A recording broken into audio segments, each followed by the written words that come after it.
संसद का सत्र समाप्त हुआ है।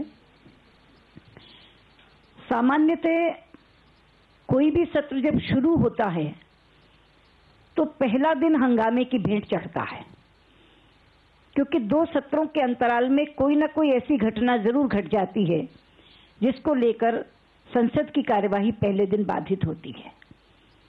लेकिन ये पहला सत्र था पिछले जितने सत्र हुए हैं 15वीं लोकसभा के, जिसका पहला सप्ताह सामान्य रूप से चला।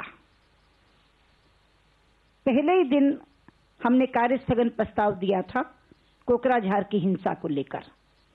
स्पीकर साहिबा ने उसे स्वीकार किया और सरकार ने भी आपत्ति नहीं की। बहुत धीर गंभीर चर्चा हुई। राष्ट्रीय सुरक्षा के बड़े अहम प्रश्न और बिंदु उस चर्चा में उठाए गए, लेकिन मुझे दुख से कहना पड़ता है कि सरकार ने चर्चा का जवाब बहुत कैजुअल तरीके से दिया। अगर आप लोगों को याद हो तो लोकसभा में जब गृह मंत्री जवाब देने के लिए खड़े हुए तो एक लिखित वक्तव्य दिखाते हुए उन्होंने कहा, यह सुओ मोटो स्टेटमेंट मैं सुबह देने के लिए लाया था, सुबह मैं नहीं पढ़ सका इसलिए अब पढ़ देता हूं। इसका अर्थ है कि चर्चा के किसी बिंदु को उन्होंने ना सुना ना उस पर जवाब देने की जरूरत समझी। जो वक्तव्य वो सुओ मोटो स्टेटमेंट यानी अपनी ओर से देने के लिए तैयार उन्होंने किया था, पूरी चर्चा के बाद उसको ही पढ़कर उन्होंने चर्चा की इतिश्री कर दी। ये पहले दिन की घटना है। राज्यसभा में भी ऐसा ही घटा। वहां उन्होंने सुओ मोटो नहीं कहा, लेकिन लगभग वही बयान पढ़ दिया। 2 दिन के बाद देश में एक बहुत बड़ी घटना हो रही थी। पूर्वोत्तर के लोग बहुत बड़ी संख्या में पलायन कर रहे थे। उस विषय को दोनों सदनों ने लिया और मैं याद कर रही हूं कि उस दिन दोनों सदन अपनी पूरी ऊंचाई पर थे। दोनों सदनों से एक समवेत स्वर निकला। दलगत राजनीति को छोड़कर एक सुर में बोलते हुए लोगों ने एक आत्मीयता का भाव पूर्वोत्तर के लोगों के लिए रखा।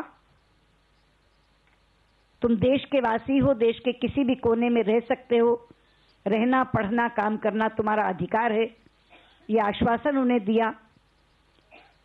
और जो उनके खिलाफ कार्रवाई कर रहे थे उनको दंडित करने का एक स्वर निकला। उस दिन दोनों सदन अपने शिखर पर थे। उसके बाद सामान्य कामकाज होता रहा। बिल पारित होते रहे, विधेयक पारित होते रहे, चर्चाएं हुई। सदन में एक अच्छी चर्चा राज्यसभा में अमरनाथ यात्रा के ऊपर हुई। लेकिन मित्रों, जैसे ही सीएजी की रिपोर्ट आई कोयला ब्लॉक आवंटन पर, तैसे ही सदन की कार्यवाही में व्यवधान पड़ गया। सरकार चाहती थी हम चर्चा कर लें, लेकिन हमने उन्हें साफ मना कर दिया कि हम चर्चाओं का हश्र देख चुके हैं, हम सीधे चर्चा नहीं करेंगे। हमने अपनी 3 मांगे रखी कि प्रधानमंत्री इसके लिए कोयला मंत्री होने के नाते सीधे जिम्मेदार हैं, इसलिए प्रधानमंत्री इस्तीफा दें, तमाम कोल ब्लॉक आवंटन रद्द किए जाएं और एक स्वतंत्र और निष्पक्ष जांच इस घोटाले के लिए बैठाई जाए। संसदीय कार्य मंत्री और गृह मंत्री से अनौपचारिक वार्ता हुई, उसमें भी हमने चर्चा के लिए इंकार किया। स्पीकर साहिबा के कमरे में औपचारिक मीटिंग हुई नेताओं की, उसमें हमने साफ कहा कि हम चर्चा क्यों नहीं चाहते। मैं दोहरा देती हूं उस बात को। हमने कहा कि चर्चा 3 नियमों के अंतर्गत होती है, 193, 184 और एडजमेंट मोशन, कार्य स्थगन प्रस्ताव। हमने कहा कि 193 के चर्चा करने का मतलब है चर्चा का टॉकआउट और विपक्ष का वॉकआउट। हम चर्चा करेंगे, सरकार जवाब देगी, हम कहेंगे कि हम उत्तर से असंतुष्ट हैं और बहिर्गमन कर जाएंगे और मुद्दा समाप्त हो जाएगा।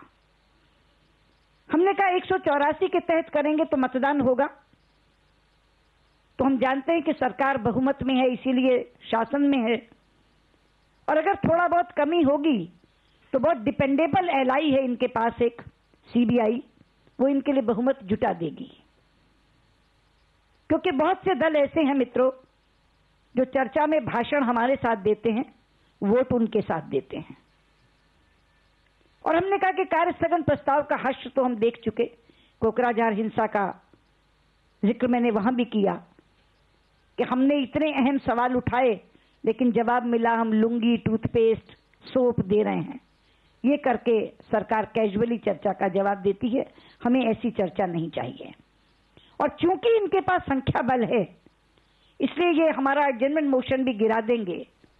क्योंकि इनके पास संख्या बल है, इसलिए 184 का मतदान भी जीत जाएंगे, लेकिन संख्या बल लूट का लाइसेंस नहीं देता। इसलिए हम किसी भी कीमत पर सीधे चर्चा नहीं मानेंगे। इसके बाद श्रीमती सोनिया गांधी ने फोन पर बात की। उन्होंने भी बात इसी से शुरू की कि संसद का इम्पास खत्म कर दें, चर्चा मान लें, डिस्कशन मान लें। तो हमने उनसे कहा कि हम डिस्कशन मान सकते हैं, हमारी 2 शर्तें हैं। कोल ब्लॉक आवंटन रद्द करिए, फेयर और इंडिपेंडेंट प्रोब गठित करिए। कुछ लोगों ने इसमें से एक ध्वनि निकाली कि शायद हमने अपनी तीसरी मांग समाप्त कर दी। ये गलत निष्कर्ष था मित्रों। मांगे हमारी 3 थी, 3 हैं और 3 ही रहेंगी। लेकिन चर्चा की शुरुआत करने के लिए हमने शर्तें 2 रखी कि सदन चल जाए।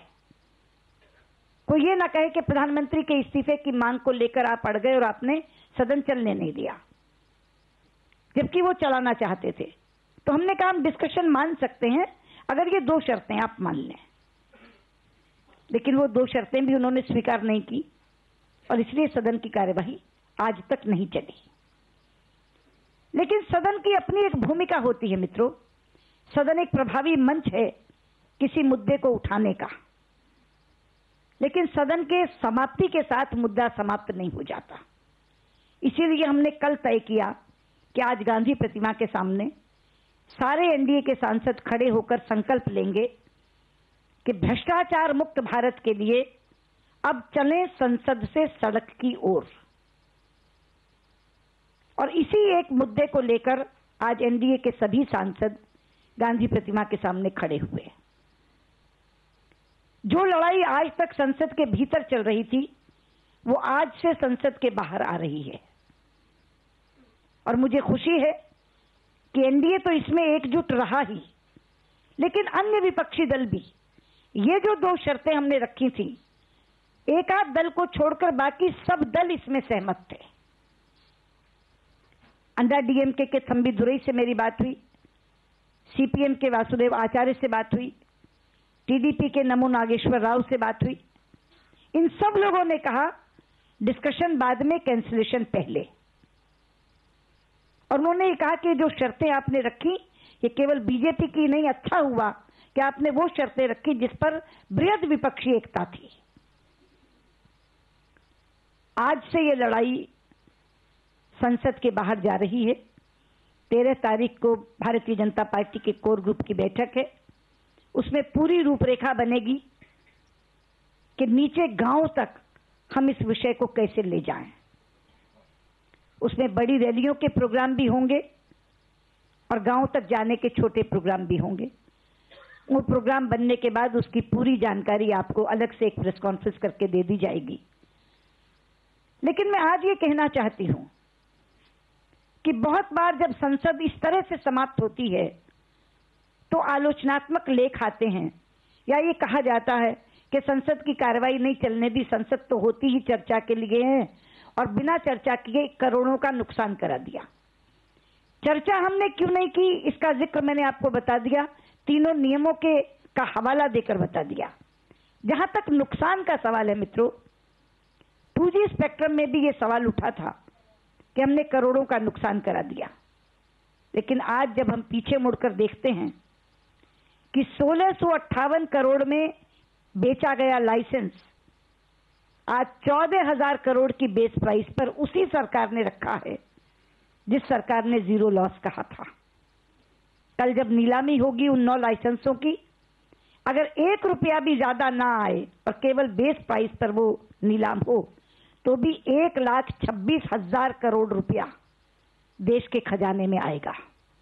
नुकसान हुआ होगा 10-20 करोड़ का, लेकिन अगर 10-20 करोड़ का नुकसान करके हम इतना जन दबाव बना पाए कि 1,26,000 करोड़ रुपया देश के खजाने में आ जाए, तो बिल्कुल वही मामला इस केस में होने वाला है। जब ये आवंटन रद्द होंगे, और रद्द होंगे, करने पड़ेंगे, संसद के दबाव के साथ जब जन दबाव मिलेगा तो करने पड़ेंगे, क्योंकि मीडिया ने जिस तरह से दिखाना शुरू किया है, हर व्यक्ति इनके घर का निकल रहा है। 2 सांसद सीधे निकले कांग्रेस के, 1 मंत्री इनके सहयोगी दल का निकला डीएमके का, 1 पूर्व मंत्री इनके सहयोगी दल का निकला आरजेडी का, और अभी तो चीजें खुलकर आ रही हैं। जिस तरीके से मीडिया प्रोजेक्ट कर रहा है और दिखा रहा है, तो लोगों को लग रहा है कि विपक्ष कोई गलत बात नहीं कह रहा था। इतनी बड़ी लूट, और वो भी उन्होंने की जिनके ऊपर जिम्मेदारी थी ट्रस्टीशिप की। ये राष्ट्रीय संपदा इनकी जागीर नहीं है मित्रों, ये कस्टोडियन है इसके, ये ट्रस्टी हैं। शासक के नाते उस ट्रस्ट को इन्होंने खत्म किया है, क्योंकि लूट भी उन्होंने की जो स्वयं वहां बैठे थे, अपने पद का इस्तेमाल करके, अपने पद का प्रभाव का इस्तेमाल करके। जो नाम आ रहे हैं उनकी आंच सीधे इनके घर तक जा रही है, और सीधे प्रधानमंत्री जिम्मेदार हैं, क्योंकि उनके हस्ताक्षरों के नीचे ये कोल ब्लॉक आवंटित किए गए हैं। इसलिए आसानी से ये छूटने वाला मामला नहीं है। ये भी कोल ब्लॉक आवंटन रद्द होंगे, और जब नीलाम होंगे तो 1,86,000 करोड़ नहीं, शायद 2 लाख करोड़ से ज्यादा राजस्व देश के खजाने में आएगा। इसलिए ये कहना कि हमने कुछ करोड़ों का नुकसान करवा दिया संसद ना चलवाकर, संसद के प्रभावीपन के 2 तरीके हैं। कई बार चलकर प्रभावी होती है, चर्चा करके प्रभावी होती है, कई बार बंद करके प्रभावी होती है। और इसलिए दोनों सदनों में बहुत प्रभावी ढंग से केवल बीजेपी ने नहीं, बल्कि संपूर्ण विपक्ष ने सरकार पर यह दबाव बनाया है। सरकार का एक भ्रष्टाचारी चेहरा फिर से उजागर हुआ है, और जितने आज तक के घोटाले हैं उनका ये सबसे बड़ा घोटाला है। CWG 70,000 करोड़, 2G 1,76,000 करोड़, और कोल ब्लॉक 1,86,000 करोड़। अब तक का सबसे बड़ा ये घोटाला। इसमें बहुत प्रभावी भूमिका भारतीय जनता पार्टी ने निभाते हुए अपनी भूमिका को निभाया है। आज के बाद से हम सड़क पर जाकर पूरी पार्टी मिलकर इसको निभाएगी, और जो जो कार्यक्रम बनेंगे उनके बारे में हम आपको जानकारी देते रहेंगे। मैं अपनी तरफ से इतना ही कहना चाहूंगी। अरुण जी इसमें अपनी ओर से जोड़ेंगे, और बाद में फिर जो प्रश्न